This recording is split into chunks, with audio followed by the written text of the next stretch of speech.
Check. Watching around Look. the world. Pull up the seat and pull out your shot glass. Card liver wrist for the podcast. Try media for the broadcast. Straight up ballin' out on they fraud ass. The coalition of bitches, they talk trash. On the mission to fit in your soft ass. Rolling green and clubbing this golf class.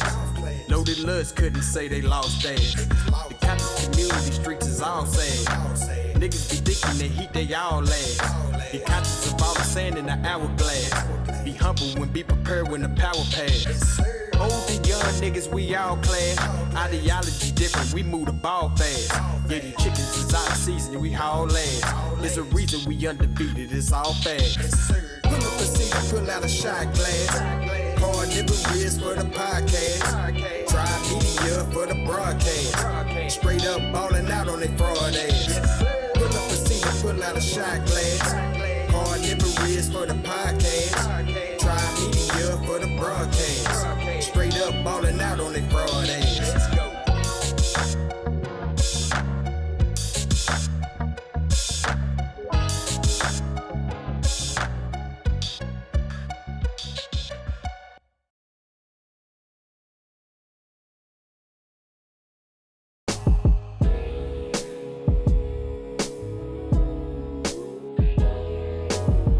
Heat Rock 410.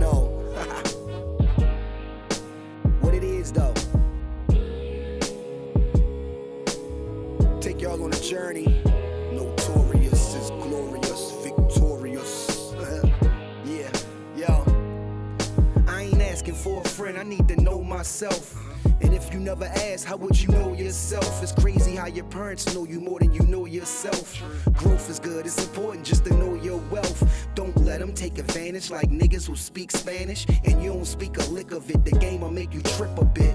Street money is cool till you get sick of it. And all that bullshit that come along with it. Make sure you stay on your square and keep a strong pivot. Cause them cruddy buddies, they'll do you ugly. And why every female favorite question is, do you love me? And if you knew better, baby, you would do better. And once you know better, you would show better. Most men want a housewife, but me, I love a go-getter. Your ex pussy wet, but that new pussy be so wetter. No lies detected, just get high and accept it. Go ahead, talk to him, y'all ain't beefing like that. Come on, Doug, why you being like that? Man, let's keep it a stack. Why you say it if you ain't mean it like that? And when you say him, you ain't give him no rap. Man, let's keep it a stack. You ain't gotta say you gon' be right back. Stop bluffing, shorty, keep it a stack. Once you start something, can't just leave it like that. Finish the job, homie, keep it a stack. When I was coke dealing, the rules was no squealing, no stealing from your mans and no feelings. For these hoes, that's just gonna mess up the guap. 10 toes down whenever you on your block, or even when you ain't. Don't know 'em from a can of paint. Just be loyal and trustworthy, you ain't gotta be a saint. A lot of y'all be geeking, backstabbing and sneaking. Nose clean during the week, but they dabble on weekends. Oh nigga, I be peeping. Your niggas might be sleeping, but I was trained to tread water in the deep end. Jellyfish sting, but them sharks will bite your head off. Run up on you while you park, get the dumping, then they slid off. The hood know who did it, now let's see if your homies with it. Or your name die in vain, cause one of your homies did it. Ain't no reason to kill your man over a kilogram. How you thinking y'all fam, then spin you like a ceiling fan. Go ahead, talk to him, y'all ain't beefing like that. Come on, Doug, why you being like that? Let's keep it a stack. Why you say it if you ain't mean it like that? And when you see him, you ain't give him no rap. But let's keep it a stack. You ain't gotta tell me you gon' be right back. Stop bluffing, shorty, keep it a stack. And once you start something, can't just leave it like that. Finish the job, homie, keep it a stack. While I'm still rapping at 40, well, let's chat about it. First of all, my life's amazing. Let's get that about it. Wife is blazing, and her kids get their life savings. Follow the drip, nigga, my eyes glazing. Yo, FSO, in the best that flow. Bars, storytelling, visuals, cadence and concepts, content, impact. Yeah, the boxes is all checked. I just need that one song. Yeah, that one song. And I could clutch the earth with just one palm. Never anxious, look in my eyes, I'm dumb calm. They either gon' walk with you or you gon' run for them. Either way, you gon' have to let your heater spray. Lose yourself, might even have to put that weed away. Now that's a lotto, that's my medication. Gotta stay high, yo, till a nigga die, yo. Album out now, hit the link in my bio. Go ahead, talk to him, you ain't beefing like that. Come on, Doug, why you being like that? Well, let's keep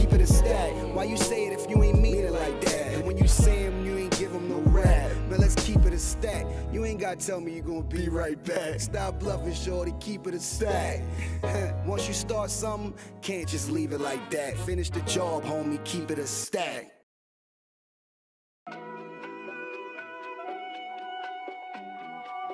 DQ.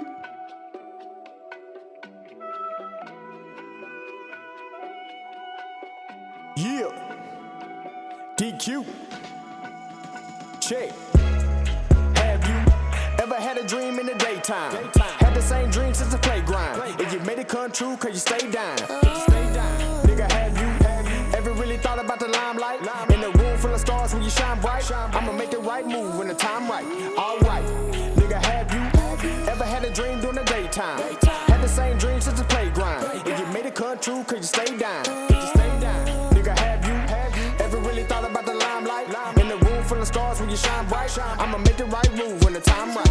Calculated every step, so I can't stand a hater out here hating on. Niggas out here making moves. See, I hand out the type of shit they waiting on. I'm the type to overlook a hand, cause the wrong step will cost an arm and leg. Niggas tripping, signing deals in red. I'ma hit the booth and make some hits instead. Light years ahead. We done go short a couple of albums, see we up for the challenge. Man, I'm focused on the bread. But these niggas be fucking understanding when it come to my talents. It just pop up past when it come to the salad. Yeah, zips to the head. And we never mind hating consumers when it come to the rumors, cause we put them hoes to bed. Oh yeah, niggas try to take the page out my book and take the same steps I took. Networking, cultivating relationship, a skill still for real overlooked. Whole squad moving like we Voltron. Yeah, the whole nine looking like a gold mine. I'ma show mine, nigga, when it's go time. I'ma blow mine, niggas, when it's showtime.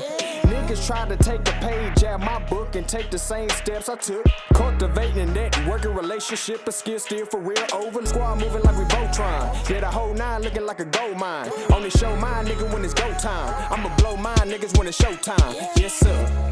Have you ever had a dream in the daytime? Had the same dream since the playground. And you made it come true cause you stayed down. Nigga, have you ever really thought about the limelight? In a room full of stars when you shine bright. I'ma make the right move when the time right. Alright. Nigga, have you ever had a dream during the daytime? Had the same dream since the playground. And you made it come true cause you stayed down. Nigga, have you ever really thought about the limelight? In a room full of stars when you shine bright. I'ma make the right move when the time right. Yeah. Big dreams, nightmares and monsters. Pimp thieves, hoes, thoughts and choppers. Crooked oppers, play cops and robbers. Siblings, smoke weed's the mantra. Weigh risk against shit that cost us. Hit a lick, it tastes bitter sweet. You just a good soul, you wanna save the world, but you ain't they type, so they hint to lead. Wholesome souls die and world's incomplete. So I chase the pain so I can chase my dreams. Liquor is licorice inside my candy shop. Candy paint drop, wood grain supreme. Good for it, I'm good for it. Sorry the wave you'll see when you look for it. Real recognize the real you look for. Pressing your luck and I wish you would force. You don't want a person nigga that be living on this North Star. So close but I'm so far. I'm a tiger in the woods but I swing like a home run. Holistically on par. You don't really want war but I'm raw like a tennis racket. How about Venus but I'm on Mars. So went the galactic is soup for your solar. Bring it back now. You don't want a person nigga that be living on this North Star. So close but I'm so far. I'm a tiger in the woods but I swing like a home run. Holistically on par. You don't really want war but I'm raw like a tennis racket. How about Venus but I'm on Mars. So went the galactic is soup for your solar. Virgo. Have you ever had a dream in the daytime? Had the same dream since the playground. And you made it come true cause you stayed down. Nigga, have you ever really thought about the limelight? In a room full of stars when you shine bright. I'ma make the right move when the time right. Alright. Nigga, have you ever had a dream during the daytime? Had the same dream since the playground. And you made it come true cause you stayed down. Nigga, have you ever really thought about the limelight? In the room full of stars when you shine bright. I'ma make the right move when the time right.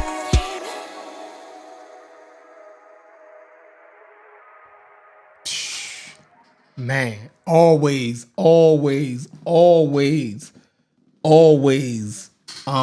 a pleasure. Welcome. I know it's been a long time since I did a live. But yeah, I felt as though I should go in and do a live, do a show, let everybody know what we've been doing, what's been going on. We are still around. Most of the things that we're doing is in the Discord nowadays. But we haven't forgot about our live with the content. So I just wanted to do a quick show.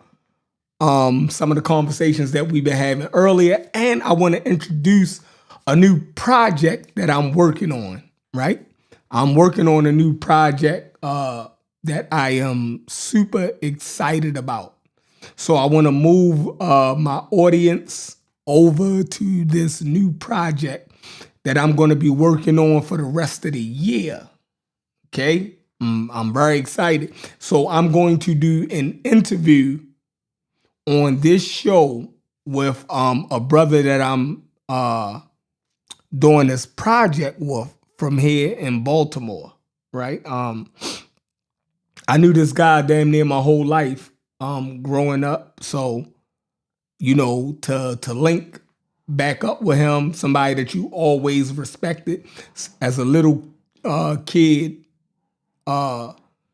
into your adult age, and just to see the progress that they've made, and that y'all could hook up and actually work on a project together is something that I'm very excited about. And I think a lot of y'all will be thoroughly entertained by what me and this brother is attempting to put together, right? We've been trying to work with each other for years now, right? We did a couple little things, but we never really flushed out something that we was gonna fully work on together. But in the meantime, he has done amazing work, right? You know, but I understand his frustration, right? With not having the right backing. You know, doing everything yourself, I understand completely. So I'm extending myself to him to help him get his ideas off the ground. I believe in it, so we're going to go full force with it. But before we do all of that, and I introduced all of that, what's going on with y'all? I know it's been a minute, right? I know it's been a minute, and I apologize. But I be having so much fun in the Discord. So if y'all not in the Discord, please look at me. Get in the Discord. If y'all tune into these shows and y'all miss these shows, if y'all miss the conversations that we have, right? We're still having them. We just mainly have them on the Discord server. So if Hits and DQ or anybody in there that y'all can put the Discord link in the chat, because we still do what we do, and we do it every day, all day. You could just pop your headphones in while you at work and just listen to us do this for hours during work time. This is what we do. Trust me, this is what we do. I go to work and I can't wait to put on my headphones and listen to TMI conversations. I mean, we cover everything. You never know where these conversations is going to go, all right? And then we allow people in the Discord to push the conversations, right? So if you want to talk about Black Egypt, politics, economics, history, social issue, anything, music, sports, we cover it all in the Discord. And it be fire. So whatever way you want the conversation to go, you start that conversation. And we go. And we go. So yeah, that's where I be at. But I'm going to start making content because it's getting cold now, y'all. So I'm back in the house. It's getting cold. Gotta be back in the house. So if I'm back in the house, then I could be making this content. Then we could be chopping it up at least 3-4 times a week. So let's shoot for that. But again, I got a new project that I'm working on. And I think it's gonna be fire. All right, I think it's gonna be fire. Hold on, let me do some introductions. I know we got a small crowd because we don't go live much. Our Sonic say, who's this dude? Donnie. Donnie was the first one up in here. What's up, Donnie? Donnie, I don't know why you ain't in the Discord. DQ, what up, DQ? Tika. What it do, Tika? Tika is in the Discord, but she don't fuck with us. You know what I mean? She don't jump in the conversation. She don't do nothing. I don't even think she coming to Discord no more. That's crazy. Hits, what up, Hits? Hey, DQ and Hits, y'all gonna like this interview. Matter of fact, DQ, I want you on the interview. DQ and Hits, I want y'all to come on this interview, right? I want y'all to definitely to see this interview. Dave, what's up, Dave? My man Dave, right? My man David Charles, 4949, right? That's who I'm interviewing tonight. That's the brother I'm doing this new venture with, man. Y'all going to dig this. I know DQ as an artist is going to dig this, right? Hits, I know Hits going to dig it. 504 Josh, you got to start pulling up the Discord, bro. You got to. That's where we be at all day, every day. Trust me. Trust me. Got to. We be in all day, every day. So the shows that y'all see, give me a second. The shows that y'all see that be coming on during the day, that's our conversations in the Discord. That Brass and DQ and Hit sometimes hit the live button on it. Right? And they be recording them, man. These conversations be off the hook. A ton of fun. A ton of fun. To have these conversations with these intelligent brothers all day, every day is like, I'm very appreciative of it. Right? Because most of the conversations that we be having, right, you can't have on a normal everyday basis, right, in your everyday life. We get to have these conversations every day. Every day. Not only that, we also have a study group inside of the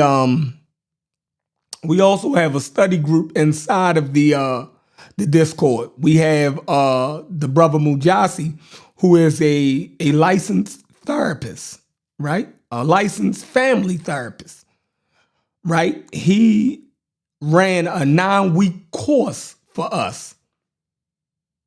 That was fire. It just ended this Tuesday. Our course, we had a 9-week course, right? Called Mujasi's Fire Pit.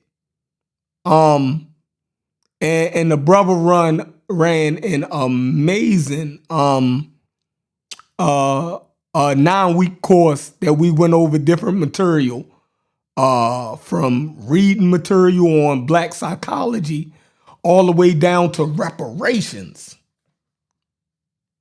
From Black mental psychology, right? All the way down to a reparations argument, 9 weeks. Right? And it was fire. From reading material to videos, everything. He did an amazing job. Shout out to Mujasi. And one of us should pick that up and do another 9-week course. If I get some time, I'm going to write out a 9-week syllabus or something that I want us to study. And we can do that. Because like Mujasi said, keep the fire pit going. You dig what I'm saying? So, all of us, if anybody got some ideas or something that they want to lead a study course in, right? Let's do that, right? Let's keep that fire pit going. That was dope. That was a dope course. A 9-week course that Mujasi put together. That was fire. Appreciate that. Appreciate that. Appreciate that, Mujasi. Woo! All right, so here we go. So, oh man, they said they called the police on Trump today. That's crazy, right?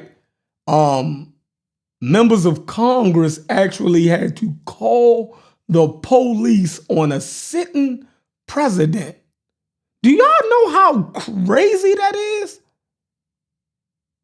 We're going to talk about that tomorrow in the Discord. I'm not even going to bog our conversation down with that. All right.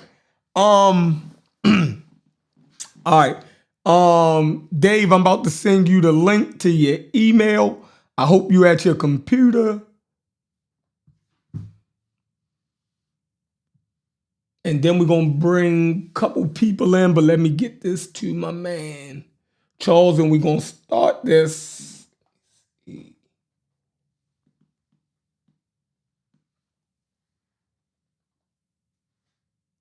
Gaisha, where you been at? What is going on? Good to see you.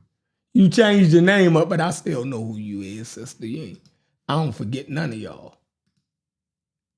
At all. At all. So yeah, fire. All right. So we were talking today about interracial marriage, right? So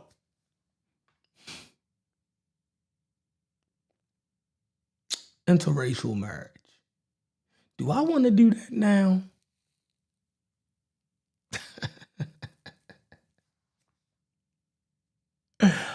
I appreciate you watching. That's what's up. I appreciate you watching. And man, shout out to Corey, Concrete Corey. Definitely. Shout out to Concrete Corey. Concrete Corey has been political Corey lately. You dig what I'm saying? He's been political Corey. He's been in his political bag lately. And shout out to Brass. Corey and Brass been keeping us abreast on politics. We've been heavily going into politics lately. And shout out to Stupies, Haskell, Smalls, Cuban, man, all my Discord bros, Kyle, man, come on, man. Y'all keep it going, man. Fire conversations. Fairmont, Fetty, man, we got a dope crew over here, man. We got a dope crew that we kick it with every day in the Discord, y'all. So, you know, our Sonic when he pop in, you feel me? You know, a bunch of us, Majasi, everybody, like, yeah, y'all keep me going all day. Y'all keep me going all day, trust me. Trust. Let me see. Boom. So yeah, that's boom. All right, so I'm rusty, y'all. I'm rusty. Let me get my thoughts together. I'm rusty. I ain't did this in a minute.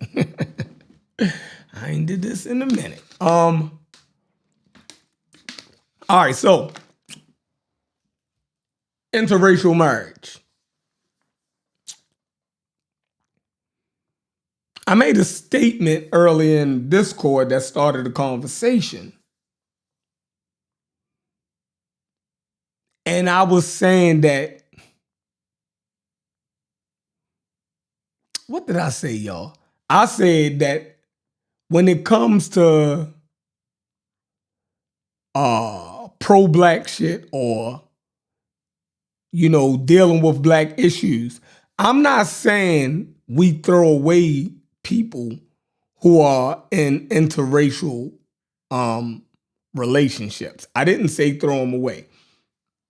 I said, and I'm not saying that they are not useful to the cause or whatever the cause is, you know what I mean? Don't get me started. I said, I'm not listening to them niggas. Right? Because I don't trust you. I don't trust a person being through all of the things that black people then went through in this country. I'm saying I don't trust a person, right?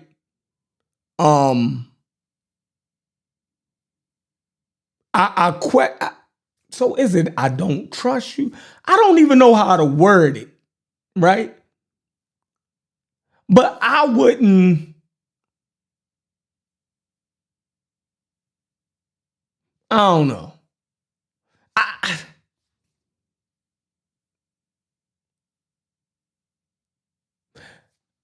I'll put it like this.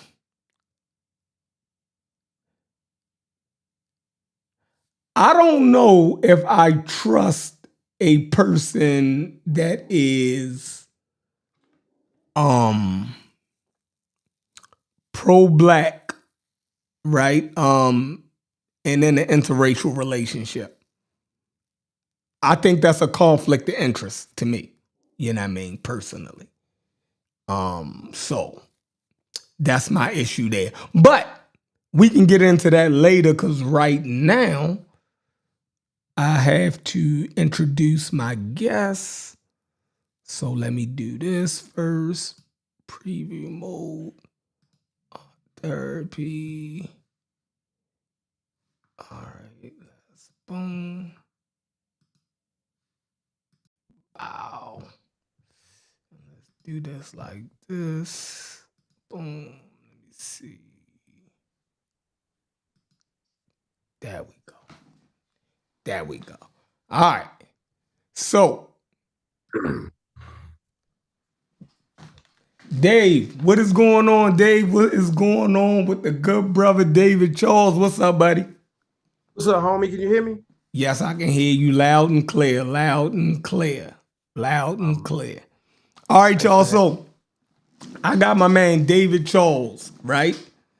The extraordinary artist from Baltimore, actually representing the 1-5, right?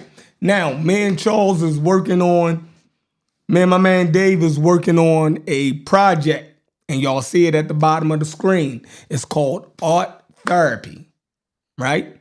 With the illest illustrator. All right. So this is going to be a project where we're starting off with him. He's an artist, right? So we're starting off with him and he's going to explain, right, the different pieces of artwork that he then came up with over the years, right? The inspiration behind the art, what it means to him, what it meant to other people when they first seen it, right? The concepts behind the art, how he got into art, right? But we're gonna do this with different pieces that he's created since he was a child.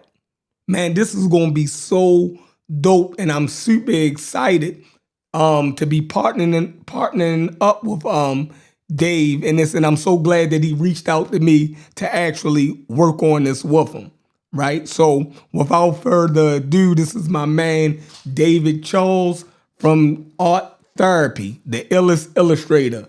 Dave, what's going on with you, homie? What's up, babe? I just want to say thanks for inviting me on your platform. This is dope. I think I watched you do one a while ago. Like you said, it's been a while since you did one. Right. Because I always drop in and check on you.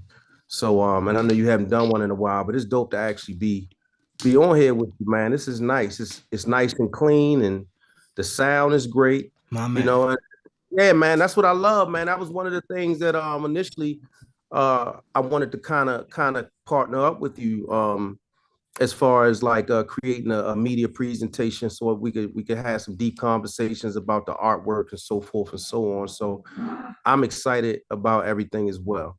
Man, that's what's up. What's up? So give them a little a taste of what we what's the inspiration and the aim of art therapy? You know what I mean? Talk about that for a second. Well, first thing, art has always been therapeutic to me since I was a kid. I did it, because it was something about it that brought me a level of peace and comfort. As I got older, I started to understand just how life was a little bit. I started to develop understanding for certain things, and I realized that my art had a level of influence. You know, people were drawn to it, and I began to create artwork that created consciousness and created conscious thinking. You know, and that was kind of the inspiration behind the whole the artist conversation and the art therapy, because not only is it therapeutic when you're creating it, but it's also therapeutic sometimes to have those conversations about the piece, you know. And I think that's where you come in at. That's where we've joined it in, because you need a platform where we could talk about the artwork, and we can use it as an educational tool, to tell stories and background, about what the art is inspired by. And I think it's gonna be really dope, because we can talk about so many different things. And I mean, I have over 80 pieces of artwork, um, like off the rip, that we could have conversation about, and each of them have their own. They're relatable to a lot of different things, so we can have endless conversations, and they're conversations that I think will be dope for the culture. Definitely, definitely. So one of the things that we talked about in the interview, right, was the inspiration behind your art, right? You know, can you talk about that for a second? The inspiration behind your art did your environment influence your art? Yeah, absolutely. Growing up Park Heights and Haywood, you know, in the Park Heights community, you see a little bit of everything. And one thing I realized is that my art started to get me in the rooms and get me in the places, around people that were successful. And I started to, you know, kind of, I saw a little bit of both. I saw like what went on in the streets. I understood the culture of Park Heights, but then I tried to also educate myself about what it was to be, an artist, and in acknowledging that, you know, if I played my cards right, I could elevate my artist craft, and I could educate, and I could actually push it out in the world. And that's kind of what I've been doing as sorry, excuse the noise. Um, but yeah, but that's what I've been doing is I've been creating artwork since I was a kid, you know, since like I think we talked, since I remember it was fourth grade. Let me get this bone from my dogs. You see, he got the Dougs. You know, that's that Baltimore accent again, y'all. Yeah. They pull their little stuff out when we doing business. But yeah, the inspiration about it. Let me get back where I was. But to me, it's about the culture, man. The highlight of my life is being a black man, and even though it's dangerous in the society that we live in, is pretty much I think the agenda a lot of times is to keep us from getting to our or kind of stepping into our greatness as a culture, as people. But I think the highlight of my life is being a black man, and it's dope to have a talent, that allows me to kind of create artwork that sheds positive light on the culture, that we can have positive conversations, and you know, and like I said, we talked about it in the interview. You know, when my time is gone, when I'm you know, I physically expire, the artwork will live on, and the meanings of them will live on forever, and that's something I'm proud of. Yeah, man, that's dope, right? Man, you had touched on this during the interview. Yeah. On this channel, we argued for weeks, right? We argued for weeks over the Ryan Coogler movie Sinners, right? Because everybody had a different take on the art that Ryan Coogler had produced, right? Everybody seen it from their own perspective, right? And had a take on it. And that's the beauty of art, right? Because so let me ask you, when you was creating these, now I remember you as a kid, right? And looking at your art. So I always wondered, did you have the name of the piece before you created the art, or did it happen kind of like serendipitously? like you would just create it in, you know, just out of thin air, or just have a vague concept and then it all come together and then you would name it afterwards? Or do you have a name before the art and then create the art from the name and the concept that you had in your head? Or was it kind of just, you know what I mean? You understand what I'm asking? Yeah, so some pieces of art are obvious, like the Heaven and Hell. That was kind of simple, but to be completely honest, I do horrible at naming art. I think people that follow me on social media, I have posted probably for the last 3 or 4 years. Each time I finish a piece, I literally will post, "Do you have a name?" I would ask them to give me a name, because I, you know, a lot of times I don't really, because I lock in on the art, and I enjoy the art, but all the other stuff as far as naming and all of that, I don't think I've been the best at that. But I've had some good people that kind of reach out to me, chime in, and they like, yeah, you should name it this, and I send them a piece of free artwork or whatever. That's dope. That's yeah, dope. But I ain't good at naming them pieces, man. Oh, okay. So the first one that we're working on now, right? Heaven and Hell. Yes, sir. Did you name that or somebody else named it? No, I named that one. That's one of those ones that was kind of obvious and was easy. Name. Because I mean, again, it symbolizes like the balance of that dichotomy, and heaven, hell, good and evil. So that was kind of easy for me to name, because of how vivid the actual piece was. It was an angel and a devil with a man in between. It was pretty simple. Right. So, man, now this question. So, what the audience needs to know is some of these pieces that Dave created, he created them as a child, right? Yeah. As a kid, right? So it always struck. So looking back at these pieces, and some of them I'm familiar with. I've seen them as, from growing up with you. You know what I mean? You always had your art with you and stuff like that. So, you know what I mean? Yeah. And I can tell, like, seeing different pieces of your art in different places around the city, right? I always would know, oh yeah, that's Dave shit. You know what I mean? Because you have a signature look about your art. You dig what I'm saying? No matter where, I would see it at, I would know, oh yeah, that's my man Dave shit. You know what I mean? Because you've been drawing in that signature style since we've been kids. You dig what I'm saying? So I can, from looking at it when we first started doing this, I said, damn, I can see the youthfulness in it, right? But then I can see in your later pieces your progression, your maturing, right?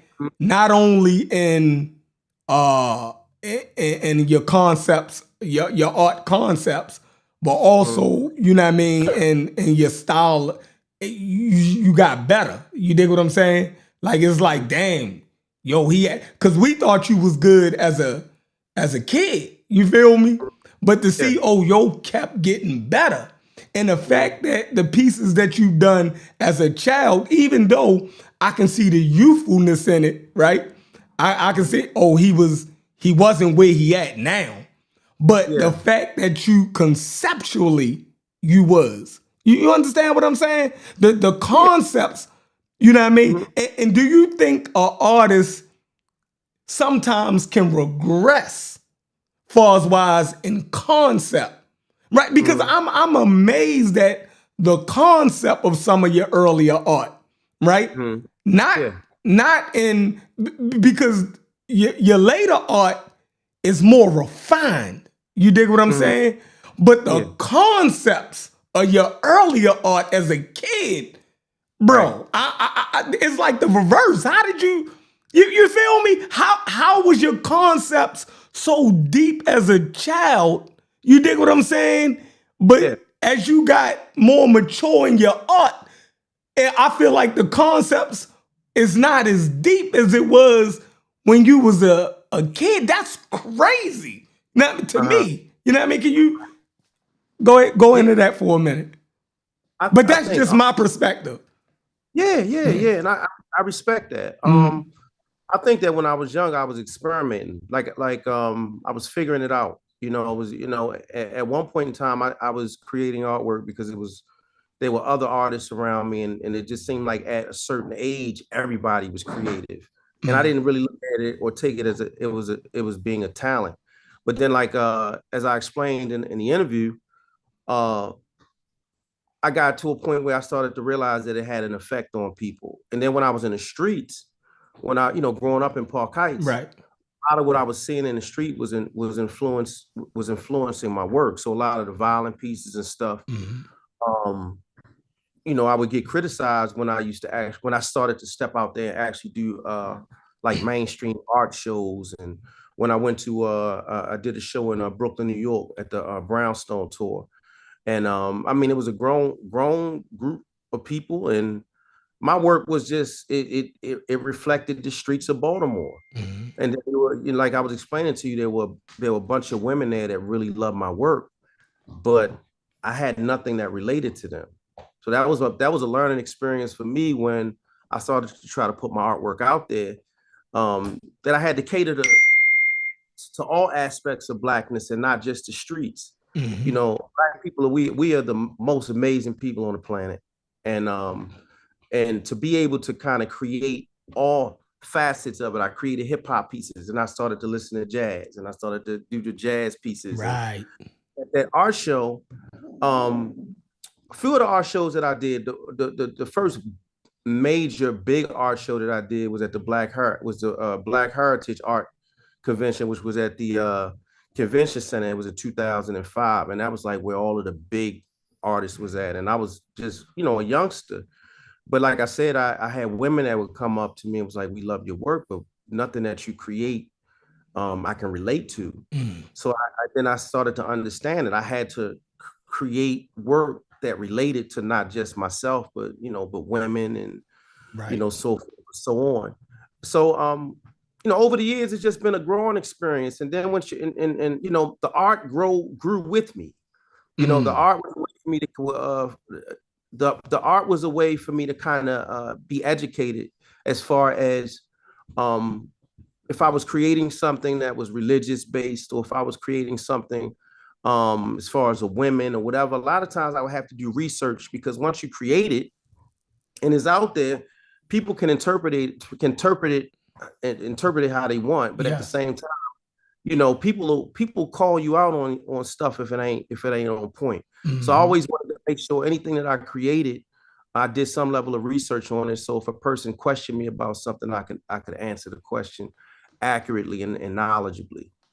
Man. And I hope No, you did. So and that's that's dope right there, because like I said, seeing your maturity, right? It's almost like a masterpiece, right? Say a lot of your earlier pieces was catered towards the streets, right? It was catered towards the streets, and it was heavily hip hop influence, right? I mean, we the same age. So, early 90s, mid 90s hip hop, you dig what I'm saying? Yeah, that's our era, right? So, but when you look at it, right, some people can look at Nas's Illmatic, right? And say, yo, that's his best album. They say that's a classic, right? Right. And Nas was very youthful when he made that album, right? Yeah. But some of the concepts that he talked about in that album, right? He had other albums that's more polished than that album. But that youthful one had deeper concepts in it than, you think what I'm saying? It's amazing to me how artists sometimes in their youthfulness, not knowing how to express themselves, actually express it through art. You think what I'm saying? These concepts, meaning you don't have the words or the medium to express yourself, right, to the world. But if you're an artist, sometimes that expression or what you're seeing or interpreting as a youth, it actually can come out in the art. You dig what I'm saying? That's amazing to me. So you understand what I'm saying? Like about, when people talk about Illmatic, you dig what I'm saying? Now, like I said, that's not his most polished album, but some of the concepts in there, right? And that album it was just ahead of, you dig what I'm saying? And Tupac is the same way. You dig what I'm saying? But go ahead. No, I just think that it's raw. I think that we as artists, we get to a point where there's an experimentation stage where we just trying to figure it out. And I think Illmatic and some of Nas's earliest work, I mean, he was just hungry. He was trying to get on, and I think that, I mean, some of the stuff that he said in those earlier albums, it's crazy that he was that young and he was actually putting it together like that. And I think that, and it was just, like I said, it was raw. It was uncensored, and that's one thing that I enjoy about, being a self-taught artist is I really wasn't tainted by any art curriculums or things of that nature. Not to say that I benefited from some level of higher education as a visual artist, but I can honestly say at the age of 46, I've developed and created my own style. I went through the ups and downs and experimentation, and I've kind of found my style, and then I left it, and then I tried some other stuff, and but that's art, right? That's art, And over the years, it's funny because we watch these phenomenons and these amazing people like Nas grow. Like we were there when he was 16 and he put his first album out, and we were able to see what he's become. And that's just one example of individual, that's a hip hop artist that actually we were able to see grow and evolve and become just this young, hungry artist and become a businessman. So yeah, man, it's definitely dope though. It's definitely dope to see somebody's growth and development, not only as a man, but watch how the art grows along with them. Right. So that's always been and from me talking to you, like I didn't say that in the interview, right? But now, like, it's like, like some of your concepts, early on, like, you know what I mean? So I don't understand how that whole thing plays out, you know what I mean? But talking to you as an artist, like you're saying, it's because you're raw. You dig what I'm saying? It's because, you know what I mean? You interpreting the world around you. It was, one piece we talked about, how you created this piece and you said you seen somebody lose their life, and it burnt the image into your head, and the only thing that you knew how to do to get it out was to create an art piece around it. You dig what I'm saying? Like, man, that's gonna be one of the best pieces that we do also. You know what I mean? Because it is really gonna, this first one is gonna be, you know what I mean? The first one, this Heaven and Hell piece is definitely gonna be one, because as a child, to even, the inner struggles that you will have as a child, meaning growing up in our neighborhood, being pulled between, you dig what I'm saying? Yeah. You know what I mean? Like, everything happened in our neighborhood, but it was still a good neighborhood also.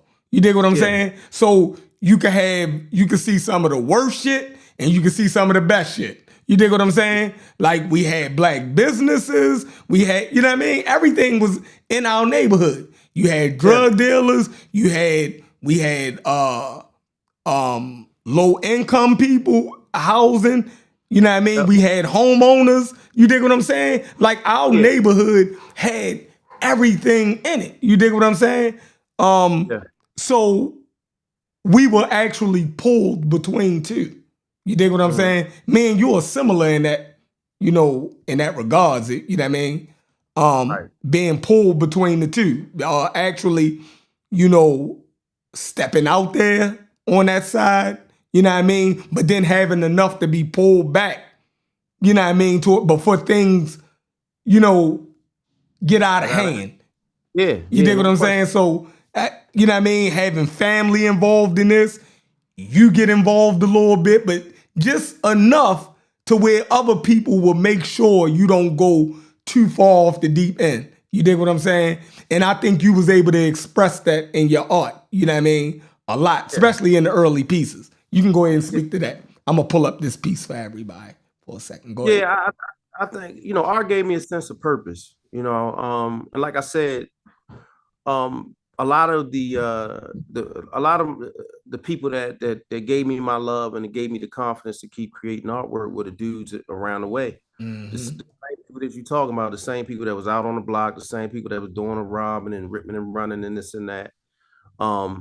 So that was my first audience. A lot of these people around here in the Park Heights area. Because if you know me, the people that know me know that back when I was a kid, I used to carry my portfolio everywhere, and I used to just share my work with anybody that would look at it. But those were the first people that that gave me love and respect as an artist, and I enjoyed that love and that respect. And like I was saying to you that when I used to draw things out of comic books, I didn't get the same responses from people that I did when I would create something like a pimp or some street stuff, and I enjoyed I think I enjoyed the get reactions out of people to me. That was a big thing for me. And like I said, as I've gotten older, I've pushed myself to continue to create things that that stimulated people's thought and that stimulated conversation. That was something that I got a kick out of. So I don't know why this thing ain't sending over. That is crazy. That we talked about how when you first realized you might have a talent, right? Like you said, just by carrying your art around with you, everywhere you would go, you would, bring your art out with you. That was a part of who you was early on. You dig what I'm saying? So I was tripping off of that those days. So think about it. So people will bring their bike outside, right? Stuff that means something to them, right? It's a part of their personality, right? I'm gonna bring my bike outside. When you're young, I'm gonna bring these toys outside. You dig what I'm saying? This, that, and the third. You were so much of an artist. My man used to bring his art outside. You dig what I'm saying? Like most dudes will bring their bike out. Most dudes will bring their toys outside. My man brought his art outside. So just think of a dude coming outside to play and a nigga got his art with him. You feel me? You like coming up to the basketball court, walking by the basketball court. Oh, that's Dave. Yo, what's that, Dave? And he come out and he start pulling out his different, and everybody gathering around, looking at your art. Niggas playing basketball. Niggas put basketball down. You dig what I'm saying? And everybody come over there and start looking at Dave art pieces as a kid. That's different. Most people gather around. Oh, yo, you got a new bike. Oh, let me see. Oh, this is a new Mongoose. Oh, yeah, you got the tricks on the back. This, that, the third. No, my man will bring his art outside. That's dope. Yo, you are an artist, brother. Trust me. That's you. That's crazy. Hey, and then, look, let me tell you that. Let me tell you how that stopped, how that ended. Remember, I used to hop on the subway and head down to what was it? What's the name of the thing? Owens Mills. Let me get on. Right. I used to go down to Owens Mills, get my little money, go down to Owens Mills, go to Abercrombie and little American Eagle, whatever. Right. Right. Owens Mills was Owens Mills, and I had my artwork with me when I left the house. And I remember I went down there. I got something. I think I got a coat from Abercrombie. and something else. But anyway, get back on the train. Now remember that portfolio we've been talking about that I carry everywhere with me. Get back on the train, get home, look up, don't have my portfolio. Now, mind you, this is all the artwork that I had done from, I want to say, elementary school all the way up until probably my 9th grade year in high school. And I'm talking about like it had to be over 150 pieces in there. I left this shit up Owens Mills. Damn. Don't know. Yeah, I lost everything. And I think I remember I had put my little stuff because I literally noticed that I didn't have a portfolio the second I got in the door. And I'm looking through my bags. I'm like, I probably left it in the bag, whatever. I think I got home probably about 6 o'clock. I threw that shit down. I hauled ass right back down to the Subway train station. Subway, and I went right back down Owens Mills, went back in all them stores, but my artwork was gone. Wow. Yeah, I stopped drawing for like a year. But I had some good people around me, and I remember Chanel Alford. Chanel Alford, which was my art teacher in high school, was like, you might have lost your art, but you didn't lose your talent. And he said, you just got to start creating again. But I think that after I had lost that artwork, I think all of the subject matter and the comic book stuff and all of that stuff that I used to do back when I was younger, I think I let that completely go. And that's when I started to draw things that were more cultural based, like things that existed in the Black community. Because I mean, I was drawing guns and all of that when I was younger, because that's what I was saying. I was seeing like damn, you ain't even tell me that on the interview. Yeah. Damn. Because I had asked you in the interview, like, because we talked about your transition from more comic book style stuff into, what you had started, your branded form of art that you developed. But you ain't even talk about how you lost the art. And, you know what I mean? You stopped for a few months, and when you started back up, it took on a more, God damn. Yeah, but I think the question that you just asked me kind of made me think about that. Damn. Yeah, so that was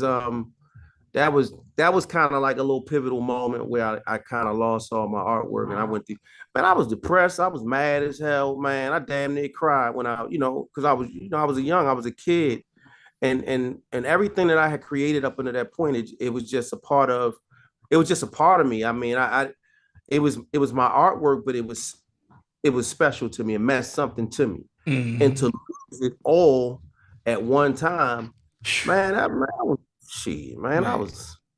was stressed. Especially after you told me how you used to stay up all night creating art, and to lose those pieces that you put so much work into, you know what I mean? Yeah, that was devastating. Yeah, that was devastating, man. But I just started to gradually create one piece at a time, and kind of got back into it. And then when I had about 10, 15 new pieces, I just learned to store it. To store it. And we didn't have the internet back then. Right. So it's like, I could easily go to my I could easily go to my Instagram or Facebook, and I could show a person like what I may have posted as representation of what I do. So it's not one of them things where you got to carry your stuff around anymore. So I can actually, I own and I have all of my work, literally all of my original work. I've never sold not one originals. I have every piece of artwork that I've ever done up until that point now. And it's all stored away. And I've had people that offered me some nice money for some work, but it's like, I ain't ready to let up off of it. Right. Man, that's a piece, man. That's a piece right there. So you saying we talked about how what's going to be very interesting in this art of therapy. Like we're actually having a art therapy session right now. You know what I'm saying? Like the open conversation of artists talking about their art and the therapy behind it, right? We talked about how one day you were on a train, and somebody had, I don't know if you were showing one of your homeboys a piece, but then everybody on the subway just hovered around you as a kid, and they, you know what I mean? And you talked about how you was nervous at first. You dig what I'm saying? That everybody, the whole train car around you just hovered around you, grown people, and they, was amazed by what you had created. Because remember, you was a kid. You dig what I'm saying? Yeah. Talk about that for a second. Yeah, that was when I kind of realized that what I was doing as an artist had some level of influence or impact. It impacted people. At that time, I went to Carver. I think that was my senior year in high school. But I went to Carver, and we used to catch the 97 to Mondawmin train station. We used to catch the train to Lexington Market before we headed back down to Park Heights after school. We used to go to Lexington Market, and we used to just get some stuff to eat, whatever it was. Oh, I know. Yeah. That was the spot, right? Right. But on the way back, I had jumped, we jumped on the train, and I had some of my artwork on me, and one of my buddies was sitting beside me. And at the time, it was a bunch of other schools letting out. So the train was pretty packed. And my dude like, yo, let me see some of your work. And I opened my portfolio up, and people started to kind of look over, and then it was just kind of like people was like, oh, you did that, and da-da-da-da. That's slick. And next thing you know, people just started to kind of converge in on us. And they were all looking at the work, and they were all like blown away, like, you did that.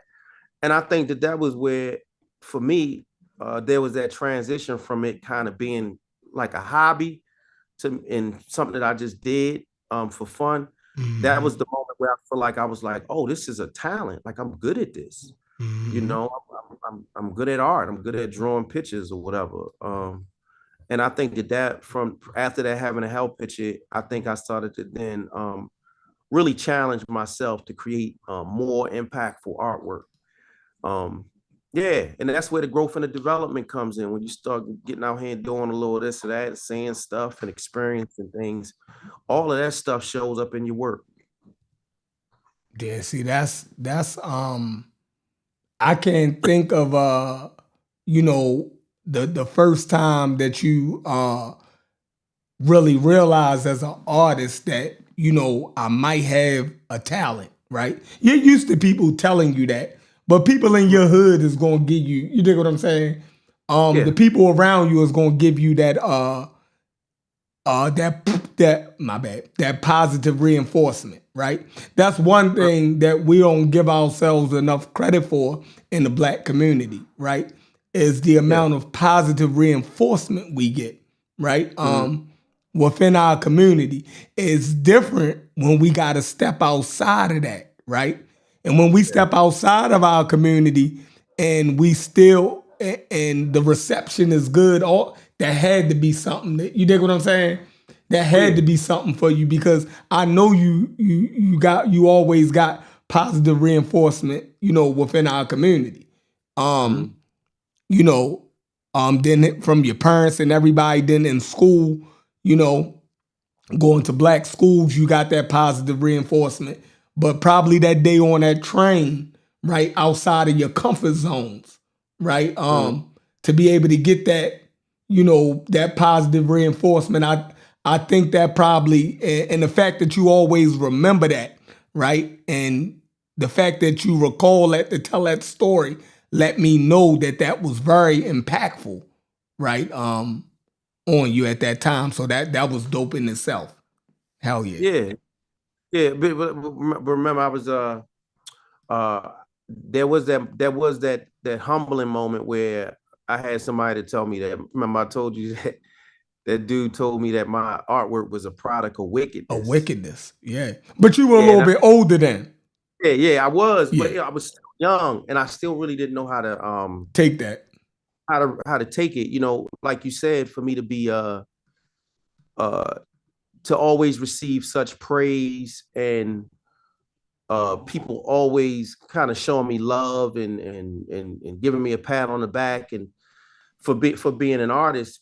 But then that first time somebody like touch your jaw and they like, you know, what you doing is wicked. Yeah, I don't know. Like I said, I got defensive about it, you know. But you know, at this stage of my life, if a person has an interpretation of my work that you know may be a little different from what I'm accustomed to, you know, you know, my thing is to just understand, like, why do you see things the way you see them, you know, and respect their opinion. Yeah, because if I could go back and experience that situation again, that's what I would do. I would ask the brother, what makes it a product of wickedness? To gain an understanding of what it was that he saw that made him feel the way he feel. Because again, that's his interpretation. That's what he saw. So I'm about to put up the heaven and hell piece. And I just, like I said, man, you were a child, right? Yeah. So like the concepts behind it for somebody to call, you know, what you seen or your interpretation of the vices of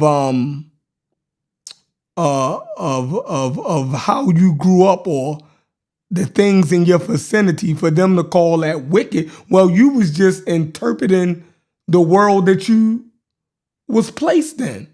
You dig what I'm saying? You was just interpreting the world. But then as a child, to actually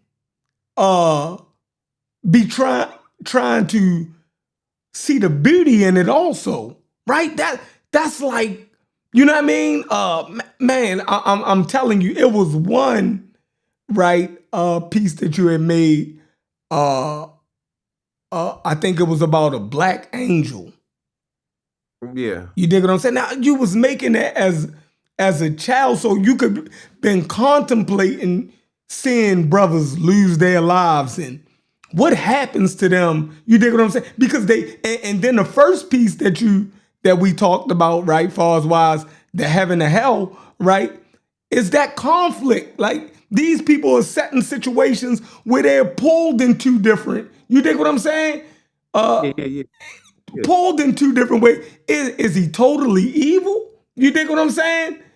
Right. We know he had to. So if a brother loses life, right, and he was engaged in a lifestyle that end up precipitating an event that made him lose his life, right? Somebody would look at it and say that person was wicked. But is they totally wicked, right? Or were they just responding, right, the best way that they knew how to the environment that they were placed in? Right. You know what I mean? So that's kind of, but the fact I don't know if you were contemplating these things, but your art was, right? Yeah. Your art was like I said, Ryan Coogler, like he didn't express all of the things that we end up talking about from what we seen in his art, right? Right. But it's there, right? Is there for the audience, because an artist is not just creating things that he see. An artist, right? Whether they a musician or a painter, anything, right? They are just like everybody else in that community, right? They just expressing the things that they see through a medium, right? Through so Nas's medium might be might be rapping. You dig what I'm saying? Creating lyrics, right? Yours might be through painting or drawing, right? But everybody around you sees the same things that you see. So once you create that through that medium, each person in that community is going to interpret that art through what they seen also. So it's going to speak to each person uniquely. You dig what I'm saying? So that's why people are going to see y'all. And like you said, the older brother said, man, this is total wickedness. That's where he was at in life. You dig what I'm saying? He's saying what you was creating as total wickedness. Right? But for you, it's like, I don't know what it is. You feel me? Like, bro, I don't know what it is. I just created it. You feel me? I didn't sit down and say, I'm going to make an evil ass piece. You dig what I'm saying? Nobody did that. Right. But go ahead. No, but that was never my intention. Even the pieces that I did a piece called Rest in Peace, which I think is the piece that you were talking about, where I saw the person get shot. And the thing that I remember is the silhouette of the dude running with the gun. Mm-hmm.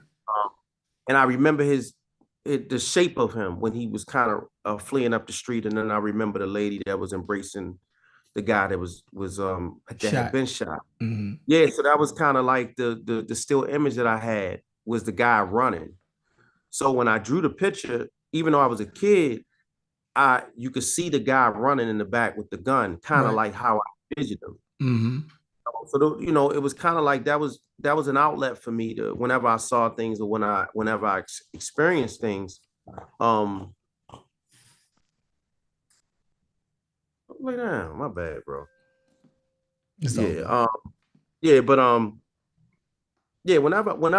Whenever I experience things, I always had that outlet to sit down and create a story that could kind of tell or speak to whatever it is that I experienced. So I think that was the dope part of it. That was the therapeutic aspect of it for me, was just creating it. And then as I got older, and like I said, I started to, sell it. I got my first batch of prints and I went and hit the barbershops down Park Heights and this and that. And people started to buy it and put it on their walls. And when I would be around people and the artwork was up, I would always see the piece would always stimulate conversation. And that's what I was on to something. Excuse me one second. Go ahead. Yeah. Hey, DQ, is you still up in here, DQ? Where you at? I wanted to bring you in for a second. But yeah, man, this is what me and this brother this is something that we are putting together, man, and I'm super excited for it. It's gonna be on his YouTube page, the interviews, and we want to extend this also to other artists, right?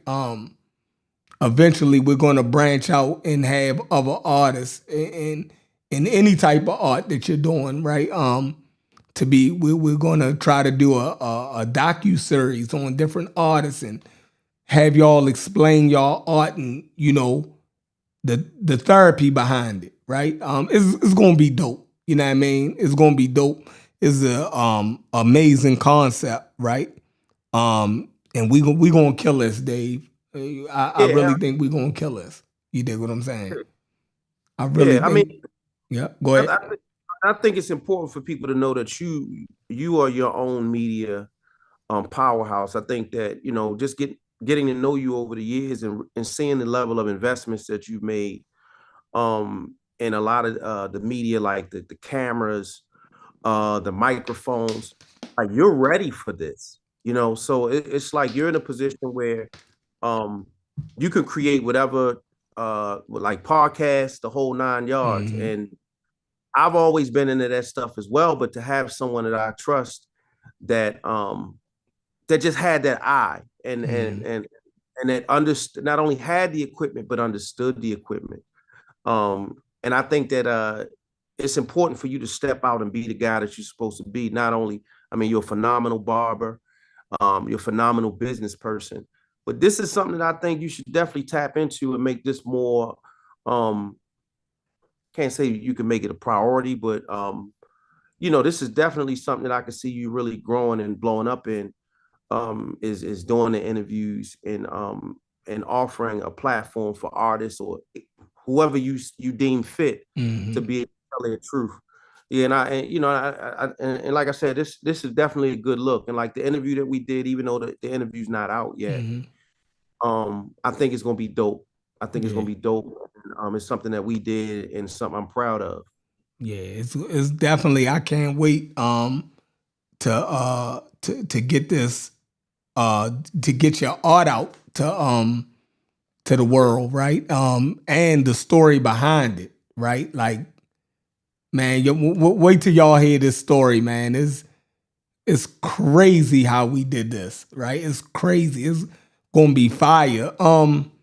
What's the name of your channel? We're gonna start sending people over there because that's where everything is gonna be. Or did you want to start a whole new channel for art therapy? That's what I was thinking about doing. Okay. I was thinking about starting a new channel because I got a lot of footage. I got footage on the David Charles ENT page, which was the interview series. And then I have an older page where I have a lot of the music videos that I directed over the years. And I wanted to do something completely away from those other two channels that I did. So I'm actually this should be his own thing. I agree. Yeah. I agree. Yeah, I agree. It's just catered to art conversations. That's the game plan. I'm sorry that I keep moving. They had to let the dogs out. So I understand. You got them expensive ass dogs. I already know. You got to watch them. Somebody try to come in that yard and take them. Funny. Yeah, somebody try to come in that yard and take them, though. They $5,000 a piece. Well, you saw what I got for that. Yeah. Yeah, definitely. Hell yeah. But yeah, y'all, this is one of the pieces, right? This is the first piece, right? And like I said, the brother was a kid when he created this, right? And just the concept behind it, right? We're going through his art, right? This piece is called Heaven and Hell. Heaven or Hell. Heaven or Hell, right? And he created this as a kid, right? 19 what? 1997. 1997. Started it in 1996, finished it in 1997. Just the concept behind it. And I said, damn, if you was having these type of concepts as a kid, right? I'm like, and we talked about it in the interview, right? So that's why it's going to be so dope to go through like, yo, I was seeing these things. I was contemplating these things, right? Man, it's just like, is a person all the way good? Is he evil? Like, or is it his environment, right? So to be a kid, to have to contemplate that, meaning I'm doing things, right? I'm doing things that, but I'm conscious, right? I know it's wrong, right? But yet and still I'm engaged anyway, right? I don't want to do this forever, but I want to make this play to do such and such, right? I ain't doing the worst shit. I'm not doing what these guys over here is doing, right? I ain't that bad, right? So we all juggled with that, right? So, you know what I mean? So the thing as a kid, you was coming up with these concepts, and then you was able to express it in your art, man, is like, I'm super excited to actually, the therapy behind this, right? because you get to go into yourself and you get to relive situations. You get to put yourself back in a mind frame when you was a child. And you dig what I'm saying? You even talked about, how, your father is no longer with us, but you even went into, recounting, seeing your father get up and go to work 4 o'clock in the morning. You dig what I'm saying? You said my father's still here? Oh, I thought you said he passed away. No. Oh, my bad. It's okay. It's okay. No, so no. What I remember is I was explaining to you that when I used to draw my mom and my dad's living room table. Right. And I used to start drawing sometimes at like 4 p.m. where my father would be coming home from work around 5, and I would be locked in. I'd be drawing. He would come. He would eat dinner. He would go upstairs and go to sleep, and I would be so locked in that I would hear my father coming down the steps to go back to work, picking up to go to work at 4 in the morning, and I would that whole time from when he came home. And literally, when he was leaving for work the following morning, I would literally be at the table, working on artwork. I would have I would have my Twinkies, my zebra cakes, all that little junk I used to eat back when I was a kid. The zebra cakes and Swiss rolls and all of that laid across with my color pencils, and I used to be getting busy. And this was like a everyday thing. Like Dad would be coming home, I'm starting to draw. He would literally come home, eat, go upstairs, sleep, or shower, do what he did. And then I would hear him coming down the steps. He would go in the kitchen and grab his lunch out the joint, and I would still be there drawing. He would leave out and go to work. But I used to be locked in, man. But he Pop's still around. Okay. Yeah. But the fact that, you can start recounting events from your childhood or being able to express that, that's dope. And like you said, this guy was creating these pieces with color pencils, right? Now this man paints now. His art then went to the next level. He do art classes, he do art shows, he do art parties. Right? Yeah. All of this stuff, right? But he started out drawing, right, at his dining room table as a kid, creating pieces like this. Right. Right? As a child, he was creating pieces like this with color pencils. Crazy, right? And then he said he started off with the cheap color pencils. I did. Starting off with the cheap colored pencils, right? Sitting at dining room table in his parents' house, creating pieces like this. Now he's into painting and his art is way more refined, but look at the concept of what's on the screen right now, y'all. You probably can't see it, Dave, but they can see it. No, I can see it. Oh, okay. Yeah, I can see you. I can see the piece, though. Yeah. You know what I mean? So this is what, we're going over. This is going to be the first iteration of art therapy, and it's Heaven and Hell. And he created this as a child in Baltimore, right? With color pencils. And it's a very contemplative piece. Every time I look at it, I can see, you envisioning what us as young black men had to contemplate. Oh, yeah. You dig what I'm saying? Not only was you contemplating these things, but you could see the contemplation in your friends and everybody else around. You dig what I'm saying? So it's so that shit mean a lot to me. You dig what I'm saying? Yeah. That shit mean a lot to me because we all had to contemplate these things, growing up. So the fact that you was able to capture it, right? What we were going through. You dig what I'm saying?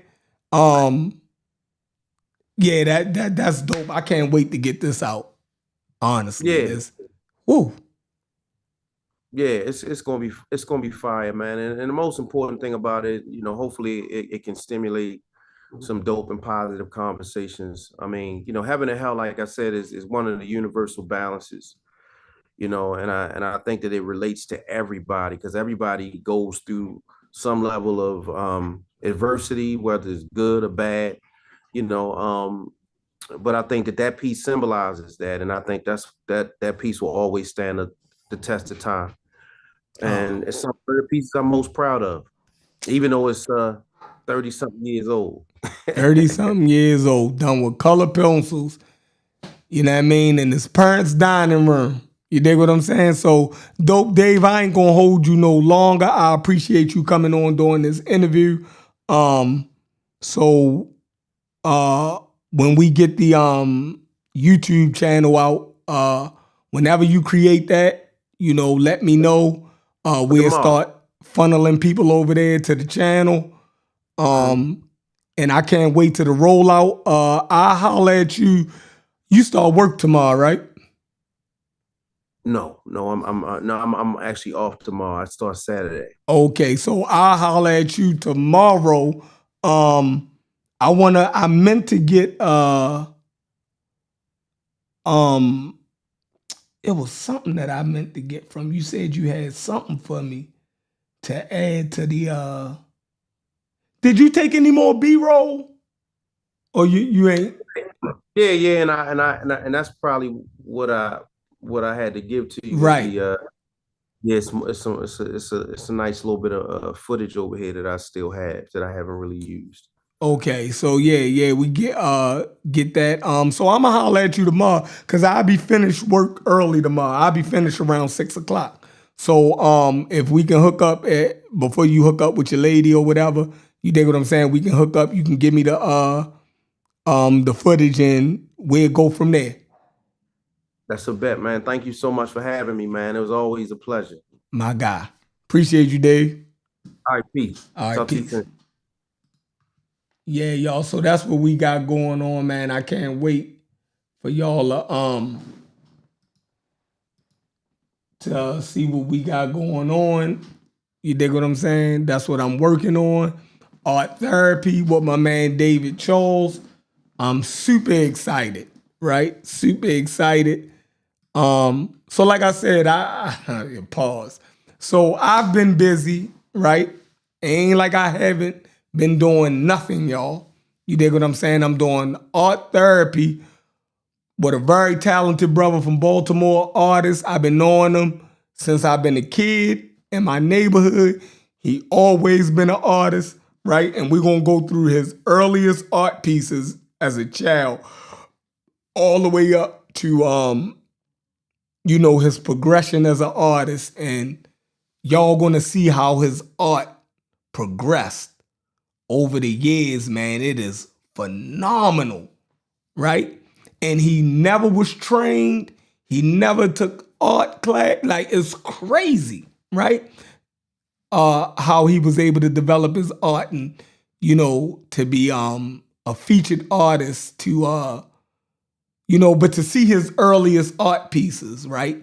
And how he developed, it's gonna be a dope journey, man. I can't wait. And it's something dealing with Baltimore. I know every time I talk about Baltimore, y'all think there's a whole bunch of nonsense going on here, but trust me, this is a black city and we're full of talented black people. You dig what I'm saying? Trust me, it's an amazing place to be in. If you're black, you'll see everything. You'll see everything, right? Between Baltimore, PG, and DC, right? Most people don't know what PG is. PG is one of the largest counties, black counties between Baltimore and DC. So in between Baltimore and DC is PG County, Prince George's, right? Dope city. You know what I mean? Dope city in between. So yeah. Damn, DQ, now you pull back up. DQ, I wanted you to come on. God damn. Cause I definitely want to do, we're doing art therapy, right? It's a new channel and series that me and my homeboy Dave Charles, that's an amazing artist, we're doing. And I definitely want to do an interview series with DQ, art therapy with DQ, since he's an artist. You know, a documentary on, you know, some of DQ's art, right? DQ, you can give me a couple songs that you wanna that you feel like is instrumental to your development as an artist. And we'll do a documentary the way me and my brother Dave Charles doing with his art pieces, right? And you can go through how the concepts, what the things that you sing would influence this piece of art that you created, right? It's called Art Therapy, right? I think this is gonna be a dope series. Man, Dave, we already done shot the interview. And so it was basically a conversation, right? We did it Vlad style, right? He has a studio in his home. So he sat in a director's chair with a white backdrop, right? And we had an interview style going over an art piece that he created as a kid. One of the first art pieces that got recognized with him. And like I said, he did it with color pencils at his parents' dining room table, right? But to see how his art has progressed from, you know, a kid up until 46, you know, it's going to be a dope series, and I want to extend that to we want to extend that to other artists, right? You know, because art is therapy. That's a dope concept that he came up with, and it's going to be fire. So, yeah, DQ, definitely want to extend that to you, also.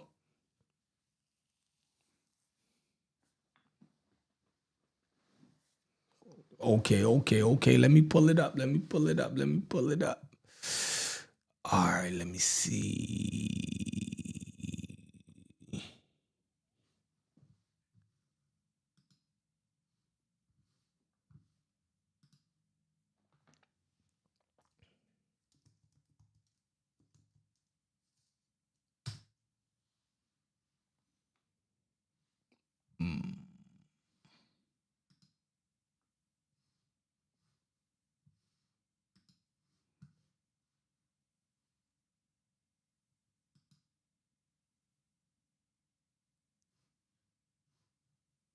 Now I know I got a login.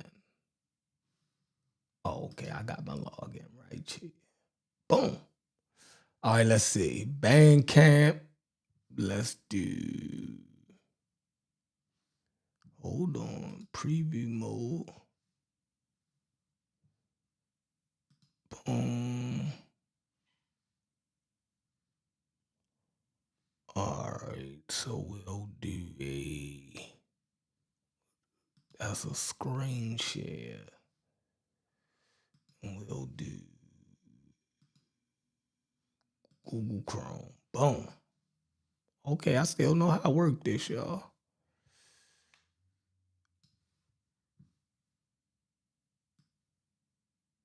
Boom. All right, so boom, I got that up, DQ. Let me.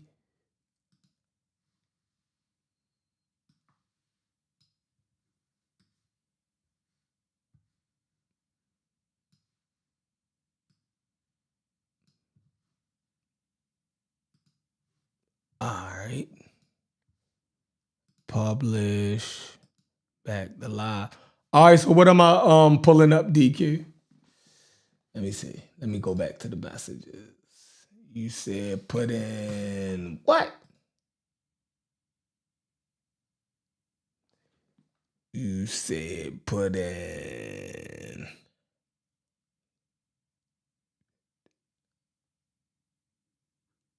Black Sun Media, my bad. I'm retarded.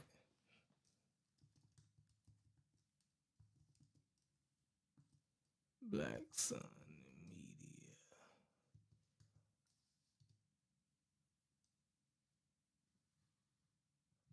What the hell going on? What the hell going on? What the hell going on?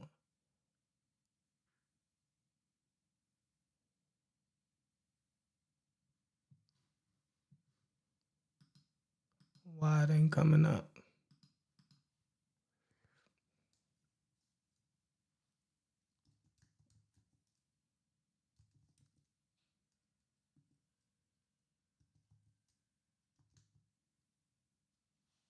Oh, there you go. Is it Black Sun Media Group?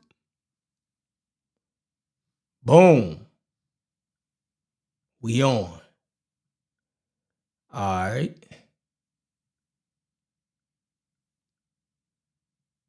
We got Chrome, DQ, Hampton, Trade Galactica, Cam KT, and One Self Solomon. Yo, that album cover is fire. Let's go to discography. Oh, hell yeah. Oh, you got that work. You got that work, DQ. Let me follow this.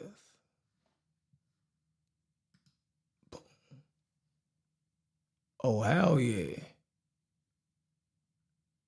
Hell yeah. Look, y'all go to Black Sun Media, man. Go ahead and support my man DQ. Look at all this work he got on here. It's crazy. My man be busy.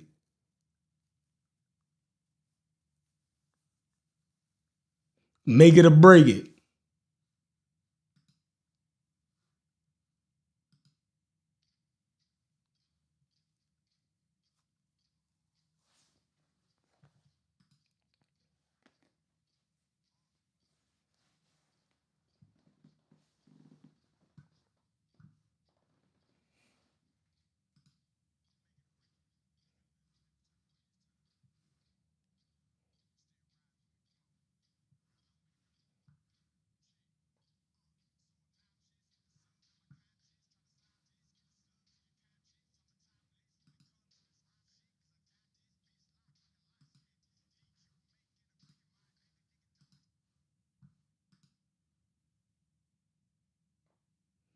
Why the fuck this shit ain't playing? Could y'all hear that? Did y'all hear that? Could y'all hear the music playing?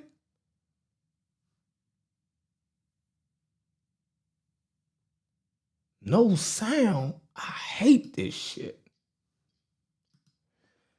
All right, what am I doing wrong? Let's go up here. Let's go up here. Let's go up here. Let's go up here.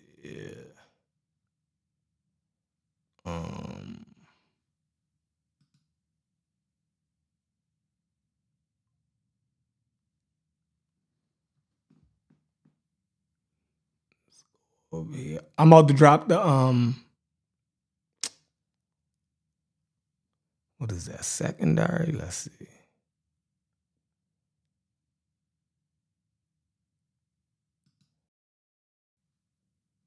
All right, hold on, y'all. Let me see.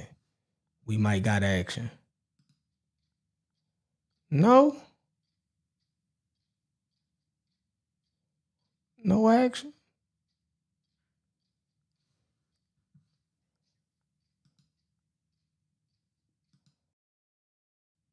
Break it. You're feeling a different type of way this time. You still riding with me? Come on. Got a long way to go. There we go. Check. So obnoxious with the sub and my conscience. Try to stop this, get a slug to your conscience. I'm a topless when it comes to this rhyme shit. Cause I got this bitch locked like a locksmith. DQ make it a fucking mind, nigga know I had to get this shit together. Got a look out for my brother and my sister. Cause my mommy and my daddy ain't gonna be here forever. Rhyme style's clever. Mayweather, way better. To these niggas who be getting big cheddar. From the bullshit, record labels, and radio spins. I'm about to witness Armageddon begin. It's the oldest son of Freddy again. Going hard in the booth, poppin' Viagra, and I'm sipping some hen. So motherfucker back up for you missing the friend. Cause if a nigga act up, I'm committing the sin, Lord. Trying to get the big check, so I gotta keep dreaming, and I gotta keep hope, keep hope. Trying to take the next step, so I gotta quit drinking, and I gotta quit smoke, but ain't no fault, we saw. Look at Baltimore, look at all the shit we fighting for. What I Damn. is falling for. Motherfucker, fuck the game, they can talk the score. Fuck them all and fuck them laws. My fault, that's just a rebel side of a nigga. I know the government gon' spy on the nigga shit. I know the post office tired of a nigga. I ain't tripping, no. Make it or break it, got it mapped out. Figure 4-leg lock to the top, ho. But How did I know he was going? Damn, let me mute that. See, I didn't know he was going to mention Baltimore in that song, but I clicked the song and he mentioned. See how the universe works? It's crazy. Crazy how the universe works.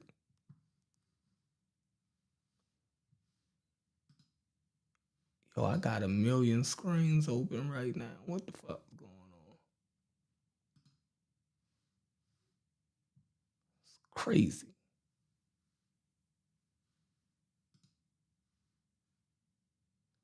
Crazy.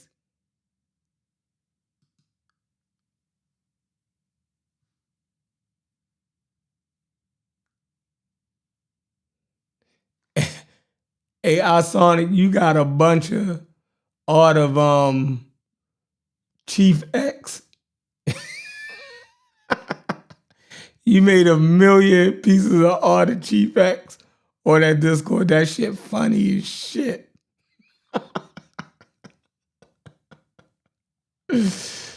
Oh, funny as fuck.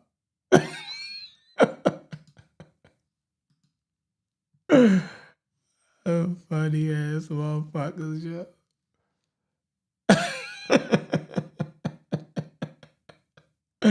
I'm not fucking with you right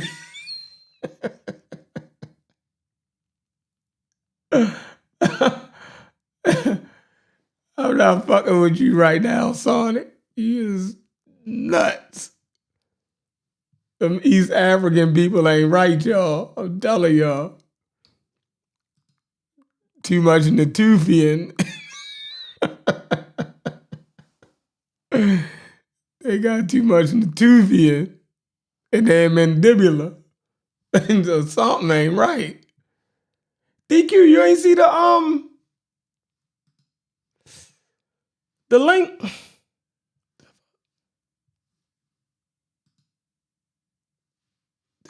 Hell. Yo, I got 1 million screens open. Yo, but look, DQ got all this work on here, y'all. We sleeping. We sleeping.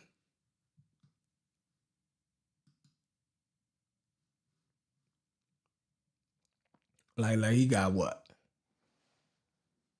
Dang.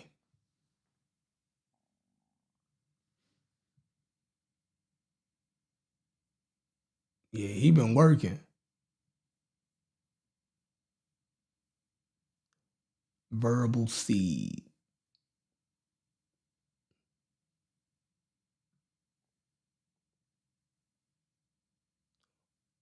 The best kept secret, Waco Boys. Might have to check that out. Call it the Waco Boys. See type music coming out of Waco, you feel me? They blowing shit up. That's the only thing people know about Waco. Only thing we know is Waco, they blow shit up in Waco. Matter of fact, DQ, you from the motherfucking cult capital. You from the cult capital. Motherfucking Waco. So what's this DQ? This is your label page? Cause I see there's a bunch of y'all on here.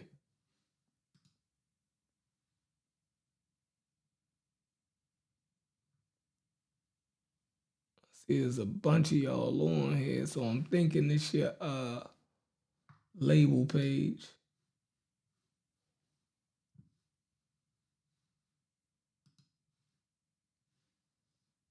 All right.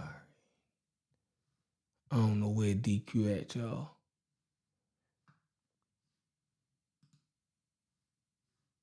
DQ tripping.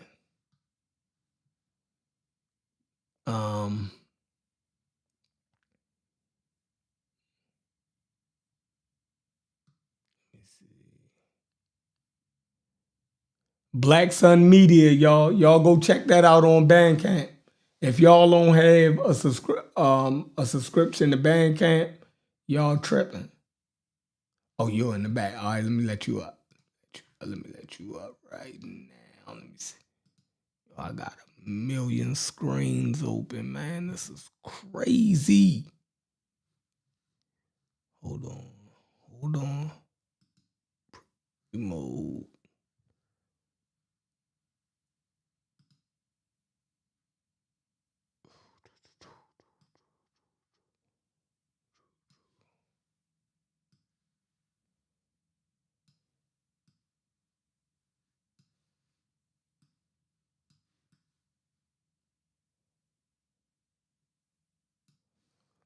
All right.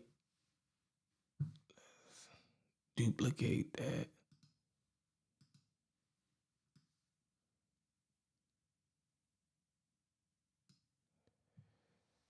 Let's duplicate that and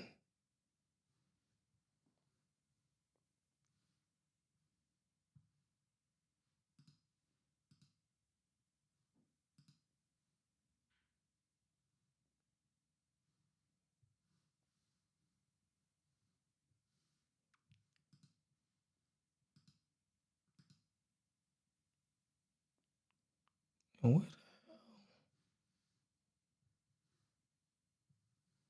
Where the fuck?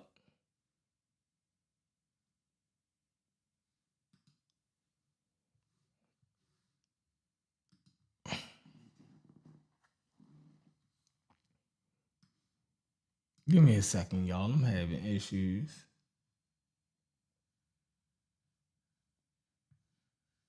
I'm having issues. Here we go. You got a million things on your screen. Now I'm echoing. The fuck? Hold on, DQ. Let me get this echo out of here. Now the echo. Why the fuck?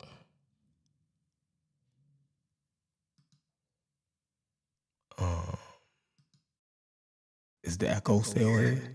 It's still here. That guy. DQ. That's DQ. Yeah, it's me. Oh, okay. I was about to say, I said, that can't be motherfucking me, yo. That'll be crazy. All right, let me do this. Yo, I gotta. That's what I'm talking about. I ain't did this and I don't. Look, when you don't go live in a minute, they had to figure all this shit back out. Look, man. They had to figure this shit back out. In this thing. Now your homeboy dope than motherfucker. Oh yeah, man. This gonna be a good joint. This gonna be a Good job. Good job. I've been listening to my man Easy. It's gonna be a good joint. This go. Speaking of that, bro, and it's funny. 'Cause I be forgetting sometimes. I've been connecting the shit. So you've been paying attention to this Jay Mills and Good situation, right? Man, that's all I've been. Man, I think I didn't watch everything. DQ. Like Every single. I watched from Piper Boy, Angry Fan, ARP. You feel me? Like yo, I didn't watch. Every time J Mills drop on his channel, I'm the first person to click on that shit. Right there. You feel me? That nigga is hilarious, yo. I hit Jay Mills up on Instagram earlier today. Right. I hit Mickey Facts up earlier today. Mickey Facts hit me back. Cause I told Facts that nigga blogs is hilarious, bro. Nuts. Bro, this been some of the funniest shit ever. But yeah, Goods got his ass cooked. That nigga Jay Mills, yesterday's price ain't today's price, nigga. That nigga there. Man, Millsy, man. DNA ain't never been there. Nigga, I be jamming that shit all day. Yo, Millsy is next level, man. He fried them niggas. I feel like DNA. Hold, let me put you on the screen. This is nuts. Bandcamp. No, so for me, I feel like DNA did good. I feel like DNA proved that he can rap better than Goods. Goods is ass, yo. Yo, Goods embarrassed himself. Like DNA can rap, yo. Like DNA, like it's crazy how we'll look at it. Like, let me change this. This is crazy. I'm doing so much. Like it's crazy how. Let's add DQ to the broadcast. Boom, there we go. It's crazy how, and was supposed to Yep. talk about this. That's crazy, man. Rebuttal that podcast. Yeah, Rebuttal man. Yeah, but it's crazy, right? What was your shit called? Black Sun Media. So is this your label that you on? Black Sun Media was the independent label I was a part of. Mm-hmm. That was started by my two uncles. RIP to my uncle, he passed away from COVID. But that was the family independent label. I actually ended up getting a deal with Atlantic through my uncle label. But yeah, man, we dropped an album every month for 3 years. That's why so much motherfucking product, bro. We was just y'all was working, pumping out. Yeah, so I done been through the boot camp. That's why it's so easy for me to create songs. It's just natural, bro. Mm-hmm. I was always in the writing and creating. So yeah, man, that's a whole lot of my music, and I still got some other albums that I released after Black Sun when I started with Tri-Media and also Hampton Vibes LLC. So hell yeah, man, I got tons of music. Shit, that's dope. That's dope. Like I said, Yes, sir. I feel as though I feel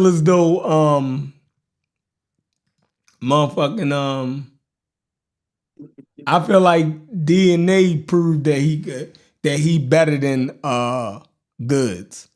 Goods is ass. Like that nigga can't rap on the beat. They was calling that nigga Goods the Shocker. That yo, I damn near died, yo. They said Goods the Shocker, yo. That shit, yo. Those comment threads, Yeah, the comment, nigga. The comment be crying. The comment be crying, bro. That nigga said he did a diss track double time. You can't do a double time, dude. Hey, that nigga can't rap, yo. Like, you just a battle rapper. Like, you can't really. Yeah, he exposed himself. He exposed himself. Yeah, he exposed himself. Let's talk about the big deal. What's that? Talk about the Steve Maddens, man. Oh my God. Look, I think we disrespecting Steve Madden by saying Goods bit off Steve Madden or they knock off Steve Madden. It's worse than that. Them shits is actually Fashion Nova. That same shoe is on Fashion Nova for $7. It's really a Fashion Nova shoe. So do you actually think that Goods is going to take the Steve Madden is a credible shoe. You feel me? That's a credible shoe. So if they were Steve Madden's, I could give them a pass on that. Say, all right, Steve Madden ain't motherfucking they ain't Nike or Timberland, but they something. You dig what I'm saying? Yeah. They something. So, but nah, nigga, you're not paying the $40-something for the Steve Maddens and then putting your own label on it and then marking it up. I could say, yo, they still Steve Maddens. So you really ain't gyp a nigga. You feel me? You ain't gyp a nigga that bad because they still Steve Maddens, right? Nah, nigga, they Fashion Novas. They $7 a pair. I'm going to pull this shit up because y'all think I'm joking. Y'all think I'm joking. The shit is making me angry that motherfuckers keep saying Steve Madden. They not Steve Maddens. Them motherfuckers are Fashion Nova. $7. That nigga is disgusting. Selling for 160. 160, yo. Bamming these niggas. 100, but then they found his other shoes, right? So it wasn't just, oh my God, like one dude said one of his levers was like wrinkled when he got, man, they just been doing, man, look, the internet, once one person found one thing, yo, your shit is done. It's over. It's over.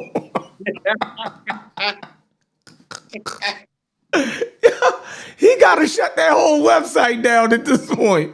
It's going to keep getting worse. He got to shut that shit down. Because look, they even found the same description. He used the same description, man.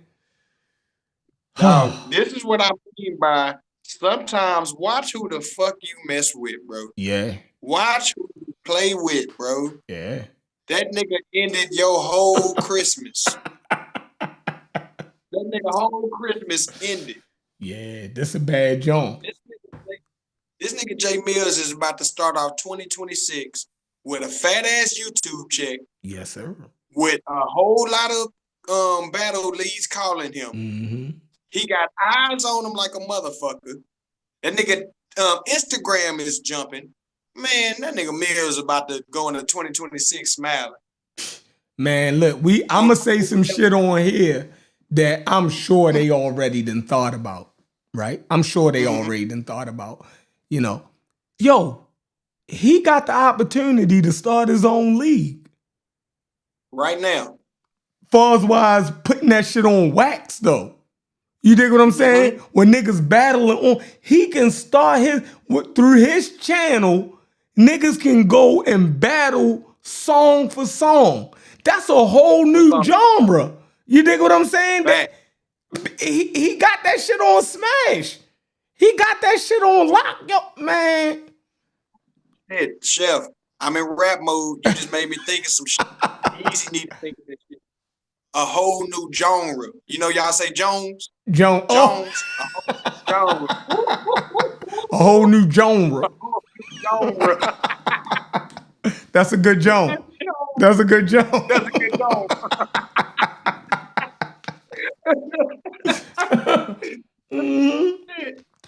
No, but you right on that one. You right on that one. That's a bad motherfucker. Yeah. He don't gotta go get back on nobody's stage. He don't gotta do that form of battle rap no more. Like, all right, I ain't good at that. You feel me? Like that shit then went somewhere where I ain't. But this right here, if y'all niggas really rappers, right? If y'all niggas really rappers, y'all should be able to do this, right? Like, because think about it. Mook, Lux, Rex, all of them niggas was battle rapping to get a record deal. You dig what I'm saying? These new battle rappers, they just battle rapping. So they not even, a lot of them not even real rappers, yo. You feel me? A lot of them can't, they don't even know about flows and pockets and, you know what I mean? Cadence and tempo. You dig what I'm saying? They don't even know. These niggas just know how to write set up, punchline. Set up, punchline. These niggas ain't real rappers, yo. Yeah, and I think that shit do a disservice to niggas like Mills who know, nigga, I'm a real fucking rapper. You dig what I'm saying? You niggas really, y'all not better than me. Y'all just, you know what I mean? Just, I could do what these niggas do. You feel me? Like, I could actually write a setup punchline. Setup, that don't make me a motherfucking rapper, yo. You feel me? Yeah. That don't make me no motherfucking rapper. Y'all niggas ain't nice. You feel me? Like, y'all niggas ain't nice. Like, the fuck out of here. I don't like none of their music. I don't like, they be trying to act like it's some battle rappers. Oh, he make good music. Bro, half of them, I'll say 90% of them can't do what you do, DQ. They be like, surf shit good. No, it's not. Surf shit is not fucking good, yo. I give him E for effort. He tries. You feel me? Yeah. But that shit does not sound good, yo. I'm sorry. Now his freestyles on Flex, he kill that. You dig what I'm saying? No, nigga, he go crazy on that. But his music, I don't like that shit. You feel me? I don't like that shit. Like, and they pump each other up. Say, no, Arsenal make good music. No, he don't. No, he don't. Yeah, my Sue Surf, Geechee Gotti, and Daylight are the only three. Daylight, I heard some Daylight shit that was good. Yeah, I heard Daylight shit. You know what I mean? I heard some Daylight shit. You could tell he can actually do that. Now that nigga's different. Yeah. I gotta actually gotta put it up. I was actually in a cypher. This had to be 2018 or 2019. South by Southwest. I was in a cypher with Cortez, Big T, and Daylight. And yeah, I held my own, nigga. I had Daylight brushing my shoulders in the middle of it. I'm gonna put that video up. Yeah. What's it called? Let me see if I can pull it up. It's on my Instagram. It was at South by Southwest. Let me see if I can try to pull that bitch up. That's one of my favorite nights down there. Let me go off cam real quick.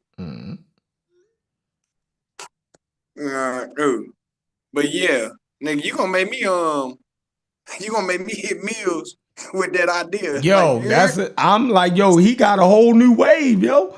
Fuck, I ain't getting on stage with you phony ass niggas no more. You feel me? Like, I'm motherfucking damaging my career by getting on stage. Niggas who can't even fucking rap. They just can put together punchlines and talk crazy. You know, no. No, ain't doing that. Niggas saying all kind of crazy shit to you on that stage. He said all kind of crazy shit about you on that stage, yo. You gotta sit there and take that shit. You gotta take it, nigga. That'd be the crazy part. You be like, boy. Niggas talking some real shit there, boy. Yeah, so like Easy, we got Easy and Cassidy. And I don't even like what the culture is doing to Easy. I feel like they are like from Pottsville, nigga. Yeah, but how is everybody just constantly just against Easy? That's corny to me. Like, well, he became the bad guy, bro. He wanted that road. Now let's talk some serious shit. Let's keep it a beam, as he is say. Let's keep it a beam. This nigga wanted to embrace the bad guy role. And this what comes with it, bruh. So saying I'm gonna do a battle, on Chrome with Hitman is and not no. and not letting your URL dictate my moves, right? That's how you become the bad guy? Because that's when everybody turned against him for real. Nah. That's not when they turned against him. That's when URL and them started doing that. They the machine. He became the bad guy. But he was still strong enough where he was overpowered. He was. You know what I'm saying? He withstand without having that URL stamp, he was still good. Because I love what he did. He found a loophole. Right. URL told this nigga, don't battle KODT, RBE, and I forgot the other one. They didn't say nothing about Chrome. So he found a loophole. I ain't mad at him. Right. He a thug. He got mad at his ass when this whole Remy situation happened and the whole Pap situation happened, and he lied. Then he tried to play tough and act like we was all flipping on him because he lied. No, nigga. You know what the fuck happened. That's when everybody turned on him. And so when he started bigging up his chest like he could take that heat, then cool. Be the bad guy. He was the bad guy when he went against Swamp. He was the bad guy when he went against who he have at the Hollow? He had Fat Boy from Jersey. Big Suge. And then John. You know what I'm saying? Yeah, he wanted that bad guy role. So I'm not mad at this nigga. I done heard it out of his mouth saying, you know, they want the bad E, and fuck it, I'll do that. This will come with it, bro. You don't think it's jealousy in that? No, it's a little bit. I feel like them niggas jealous. Like, yo, I know niggas, right? Y'all niggas mad he got Remy. That shit, like, yo, that shit is so obvious, yo. Yo, I didn't say Mook. I didn't say when they first said Easy was fucking with Remy. Yo, Mook is on an interview saying, man, she ain't fucking with that nigga. I don't believe that. You feel me? Like, you couldn't even believe, because which one of them niggas wouldn't have fucked with Remy? That's the shit but this is what I'm going to say, Chef.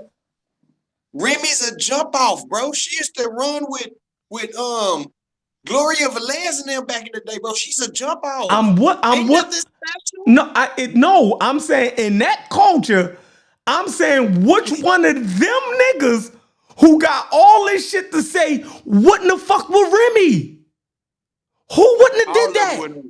All of them would. So you niggas mad. Y'all seen at them events. Y'all said, yo, that's Pat girl. Pat girl, she's rich. You dig what I'm saying? She's somebody. Y'all was scared to go at it. And y'all like, this goofy ass nigga was man enough to go, and he got her. These bitch ass niggas mad, yo. They mad, DQ. I hate, yo, if I could see why, if you have no other reason, if all you niggas was cool with this nigga at one point in time, right? What are y'all mad about right now then? If he did nothing to y'all, you dig what I'm saying? Why is everybody against him? These niggas gotta explain why they mad at him. I can see why Pat Poose mad at him. That's your wife. But why are you, and I can see why URL is mad at him. Right? Because that was a business situation. But everybody else, these niggas got to explain why they mad at him. Now, Pat, I understand, right? URL smacking Beasley, I understand. But the rest of you niggas, everybody being against him, y'all niggas got to explain why y'all don't fuck with him, why y'all mad at him, why everybody is going against him. These niggas can't explain that shit other than, oh, I'm hating.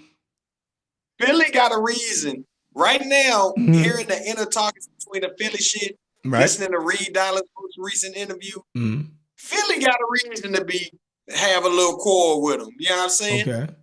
I'm gonna let that happen because this battle about to reveal a lot. Is this nigga a Pottsville pigeon or not? Yeah, he from So, Pottsville. But when he was doing all of them trenches shit in Philly and saying I'm putting on for Philly and putting Reed and all of them on them cards, they was rocking with him. So y'all y'all niggas clowns. So why y'all mad at him now? Like like if I'm rocking with you. Because you going against a real Philly nigga. Because they're going against a real Philly nigga. I get it, but y'all could have said all of this shit before when he was putting money in you niggas' pockets. You dig what I'm saying? Y'all was rocking with him. Y'all was saying this Philly shit. But now, like now, y'all just it's like y'all trying to take the nigga out. Like that's some sucker shit. When you, bro, him and Reed Dollars, Cassidy feel like it was some bullshit with him even wanting to battle Reed. You shouldn't want to battle Reed Dollars. You should pay homage with that if you really say you from Philly. That's what's that Philly situation that's going on. Now, like I said, you really have a nigga who is vintage Philly. He is the essence of Philly. We are talking Cassidy. Cass. I can see why these niggas gonna stand up and be like, nah, this is a real Philly nigga. We were saying you was from Philly, yeah, we'll put money in my pocket. But now we dealing with a real Philly nigga. I can see why these niggas flipping because the situation different. The situation is literally different now. No, I see what you're saying. No, I see what you're saying. But the hate, I don't understand that. You dig what I'm saying? I don't understand the hate. That's where is suckerish to me. You feel me? Because you can say, yo, I'm rocking with the nigga from Philly that's really from Philly. But y'all niggas is really trying to fuck yo over.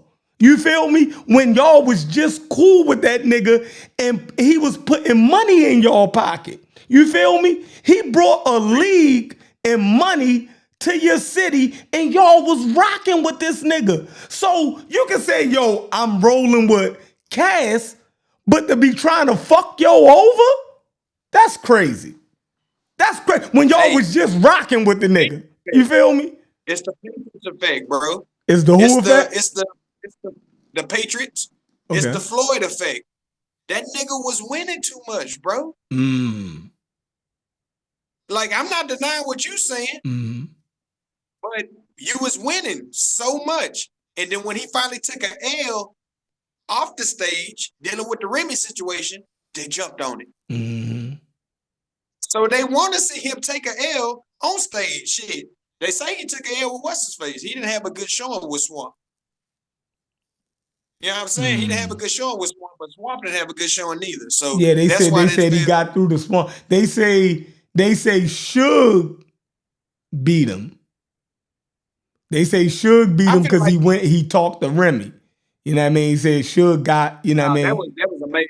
Yeah, Remy, I mean, Suge took that angle. Suge took that angle that took the whole battle. But they want to see him lose on stage like that. And I'm going to be honest, bro. If he goes on this stage and he lays an egg, it's going to do damage. It's going to do damage, bro. But in Philly versus Barry Adrian Reese. But what's be crazy is with all of them coming out against him, if he beat Cass, they all gonna look fucking crazy. No, he beat Cass. That boy is he asking for a Lux battle. I don't know. Listen. If he beat Hitman, Cass don't really look good on stage. You know what I mean? The best Cass look to me was against Hitman. No, Disaster. What he did to Disaster in that parking lot. Oh, that was masterful. He got off. That's the best. Right there, I said, oh, that nigga is a problem. You feel me? He got off on Diz in that motherfucking parking lot. He ain't looked like that. Like everything since then, He just dropped, like I say, I love that Hitman battle because with me, I was the first rapper of my generation in my city at a young age. Like I was rapping fucking 4th grade. I didn't have no hoop dreams. I didn't want to play nothing. I was a rapper. You know what I'm saying? Mm-hmm. So when that nigga Cassidy told Hitman, I signed your Spalding. It's different, bro. You can't, cause I know that. Like when niggas come to me and want to rap now, and be like, bro, I remember when you had hoop dreams. Mm-hmm. I was the rapper. Right. You know what I'm saying? Like, come on, bro. Now, like, chill out. I signed your Spalding, bro. You wanted the hoop. You knew who I was. Mm-hmm. You wanted my name.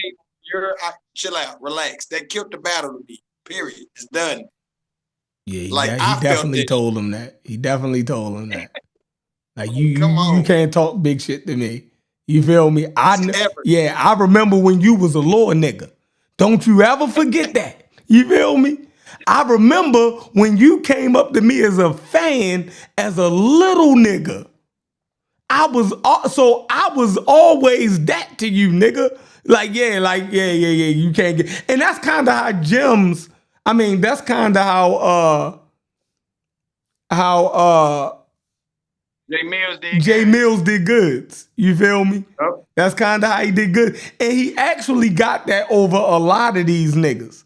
You dig what I'm saying? Because in the Math interview, he was saying Math. Yep. Yo, he talked to Math the same way. Nigga, you was trying to battle me. You knew who I was, and I ain't know who you was. I was always that nigga. You dig what I'm saying? I think he get under them niggas' skin with that shit. You feel me? I think he got a one-up on them with that. Like, everybody was running around trying to battle Jay Mills. Like that. He was that. So, yeah, them niggas hate that shit. You feel me? Them niggas hate that shit. Dang. Yes. You see, he was on Piper Boy shit the other night, you said? I caught every single motherfucking thing. I actually gonna have I was gonna have Piper Boy host one of my mixtapes. He was gonna charge me $500 for it. Okay. Just to be able to say the beginning, you know how I be saying it's over. I was gonna have them drops on there. That nigga be killing. It's over.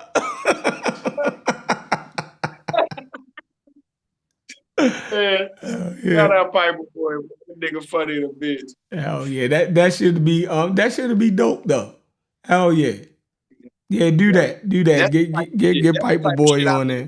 Just small little niches, shit like that. I ain't trying to sell 1 million, 50 million records, none of that shit, bro. I just want to make music. My fans get what they want. Do my thing to feed my kids. I'm good. That's what's up. Hell yeah. That shit funny. Hell yeah, I'm about to get on up out of here though, DQ. What you say? Nah, I would say before you leave, Matt Hoffa, I think about to get it next. I think Jay Mills about to turn his attention on Matt Hoffa. You think he'll know? Well, Math keep poking at him. Poking at him, but see, it's something Yo said. He said, "Nigga, what he say? He said, I like self-defense murder. You know what I mean? I like self-defense. He like, so you go ahead and jump out there. Like, I ain't saying nothing to nobody. You know what I mean? But if you jump out there, I'm going to do that to you. I'm going to do that. Yeah, now I like self-defense murder. I ain't saying nothing about nobody. You know what I mean? But I will defend myself. You know what I mean? And I'm on one right now. You know what I mean? Is on one. Yeah.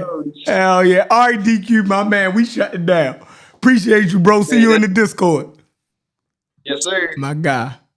Peace. Dang. All right, y'all. We out, yo. Y'all jump in the Discord. I'm out. Peace.